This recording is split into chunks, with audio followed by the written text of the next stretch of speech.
Gusto mo bang mag-download ng old version sa CapCut nang walang bayad?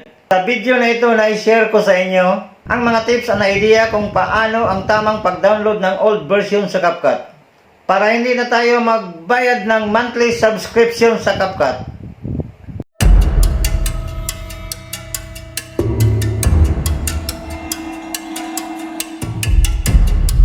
Nagtataka ka ba kung paano mag-download ng old version sa CapCut na walang bayad? Libre dati pero ngayon ay may bayad na. Tulad ng auto removal, background. Libre dati pero ngayon ay nangangailangan ng premium subscription. Kaya abangan ang video kong ito hanggang sa huli para malaman ang paraan kung paano mag-download ng old version sa CapCut. Bago ako magsimula, ako ay si Doug Jer Vlogs.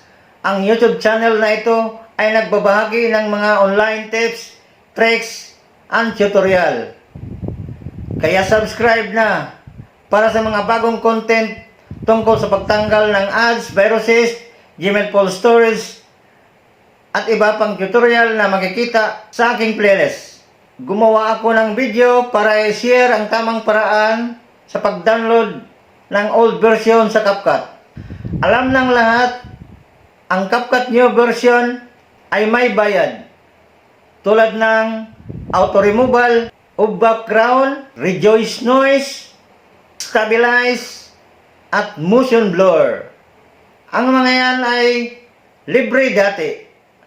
Dahil sa dami ng mga content creator, vloggers na kumita ng millions, kaya gumawa ng subscription base premium version ang CapCut video editor at nilagyan ng pro version. Ngayon mag-start na tayo. Ang ano natin gawin ay puntahan natin sa home screen ng ating cellphone. Hanapin natin ang tulad nito, latest version ng CapCut. I-tap natin ito. I-tap natin ang long press at i-tap natin ang uninstall. At ang sunod natin gagawin ay punta tayo sa ating Google. Dito sa search bar ng Google, i-type natin ang CapCut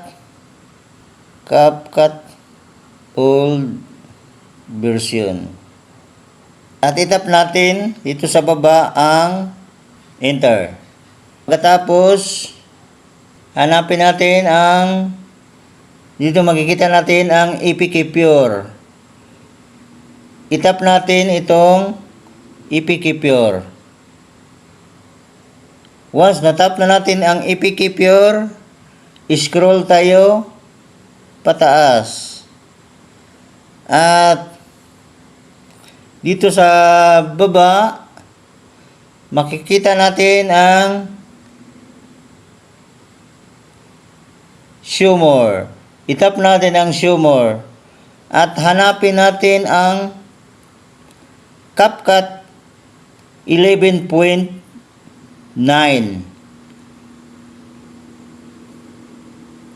11.9. Yan. I-tap na natin yan. At ngayon, makikita na natin dito 233.4 MB. At saka may download na 100k plus. May 2024 ang version niya.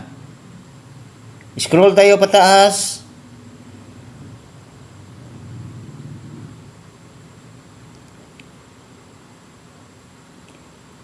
At hanapin natin ng download APK 233 MB.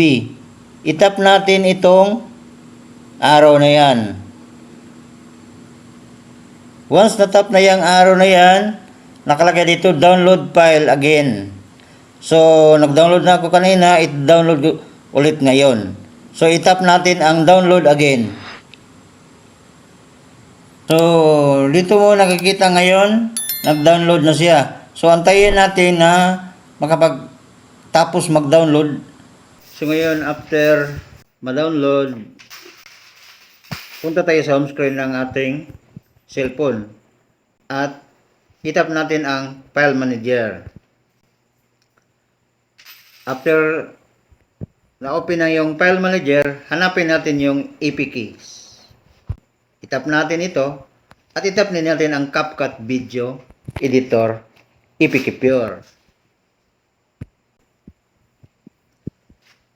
At antayin natin matapos mag-update. Kasi yun ang nakalagay dito, unknown. So, nakalagay is tagging up. So, antayin natin na after tapos naman nag-update, itap natin ang install. At antayin natin na matapos mag-install ang application. Antayin natin hanggang matapos na mag-install. So ngayon, tapos na na-install. Itap natin ang open. At ngayon, dito na CapCut. Para ma-prove natin na ang gina-download natin na CapCut old version ay makita natin na wala ng Pro, itap natin itong new project. So ngayon, mamili tayo ng video na gusto nating i-try. I-select natin ang isang video. Tapos itap natin ang add one. At antayin natin na dito nakalagay compressing. Antayin natin matapos mag-compressing. So ngayon, subukan na natin na hanapin natin yung lagi natin ginagamit katulad ng remove BG. Itap natin itong remove BG. At ngayon, nakita natin na walang Pro. So, prove na talaga na pre ang old version ng CapCut. Approve na natin.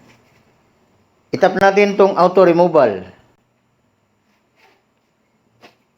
Automatic, naka-auto removal.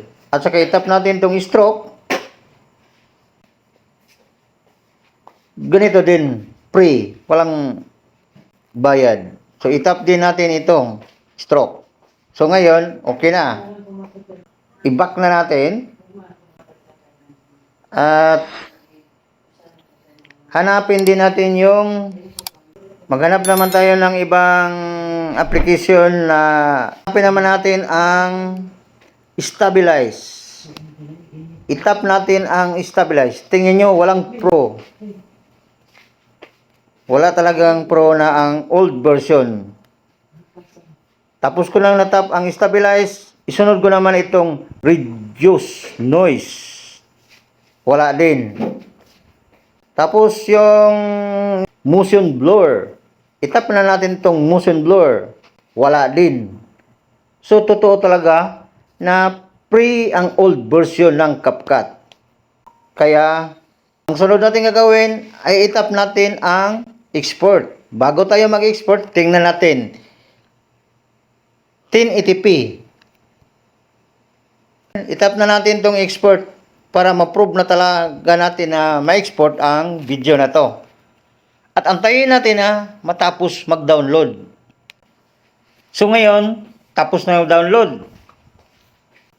Itap natin ang done. Once okay na siya, may gagawin pa tayo na isa. Itap natin na back to home screen.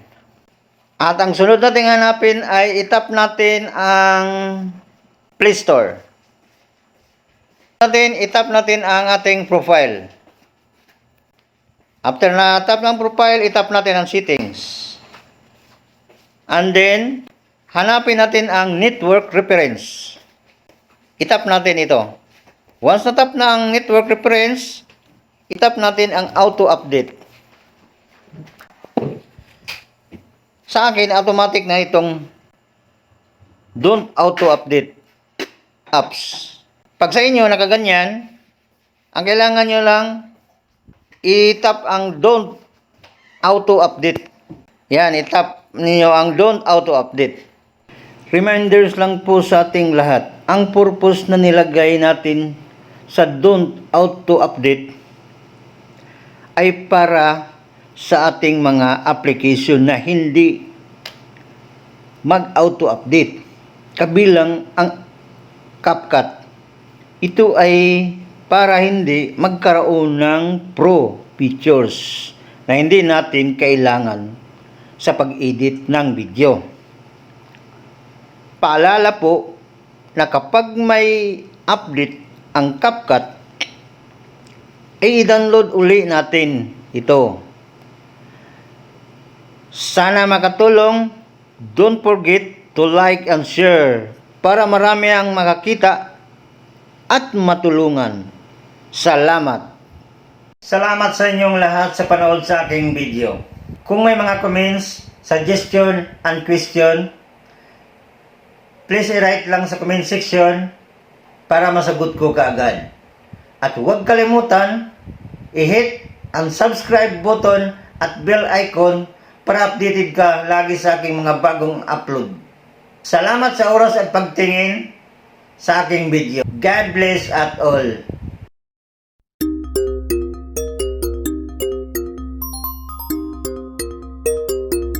Sa mga gustong magpa-shoutout, ay mag-comments lang kayo dyan sa comment section para ma-shoutout ko kayo sa sunod kong upload. Bye-bye!